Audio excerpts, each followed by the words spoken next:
একটা রাত, এমন এক রহস্যময় রাত যখন বৃন্দাবনে না হয়েছিল কোনো রাসলীলা, না বেজেছিল কৃষ্ণের বাঁশি, এমনকি কেউ দেখতেও পায়নি কৃষ্ণকে বৃন্দাবনে আসতে।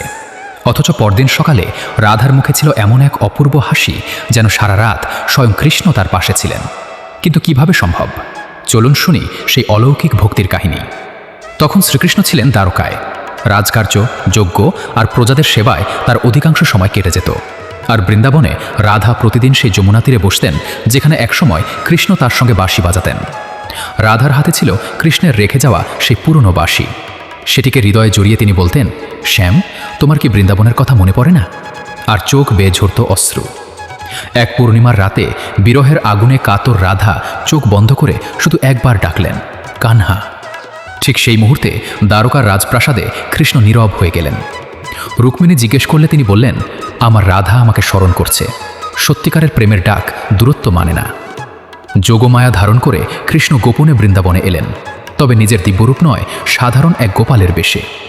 রাধার পাশে বসে তার অশ্রু নিজের বস্ত্র দিয়ে মুছে দিলেন। রাধা চোখ খুলে তাকে চিনতে না পারলেও অনুভব করলেন এই মানুষটি আপন। গোপাল বললেন, যে প্রেম কখনো আলাদা হয়নি, দূরত্ব তাকে কিভাবে আলাদা করবে? সারা রাত দুজন যমুনা তীরে নীরবে বসে রইলেন। কোনো কথা নয়, শুধু প্রেম ও ভক্তি। রাধার অশ্রু যেখানে পড়ল সেখানেই ফুটল কমল। আর কৃষ্ণ যখন তার অশ্রু মুছলেন, চাঁদের আলো আরও উজ্জ্বল হয়ে উঠল। ভোরে গোপাল চলে যেতে চাইলে রাধা জিজ্ঞেস করলেন, আবার মিলবে? তিনি বললেন, যে তোমার হৃদয়ে থাকে সে কখনো দূরে যায় না। এই বলে তিনি দিব্য আলোয় মিলিয়ে গেলেন। মাটিতে পড়ে রইল একটি ময়ূর পালক, আর চারদিকে বেজে উঠল মধুর বাঁশি। তখন রাধা বুঝলেন, সারা রাত তার চোখের জল মুছেছিলেন স্বয়ং শ্রীকৃষ্ণ। পরদিন বৃন্দাবনের মানুষ দেখল রাধার মুখে অপূর্ব শান্তি, যমুনা তীরে অসংখ্য তাজা কমল, আর বাতাসে বাঁশির সুর। তখন সবাই বুঝল, সত্যিকারের প্রেমে শরীরের দূরত্ব কোনো বাধা নয়। রাধাকৃষ্ণ কখনো সত্যিই আলাদা হননি। তাদের প্রেম সময়, দূরত্ব ও জগতের সব নিয়মের ঊর্ধ্বে।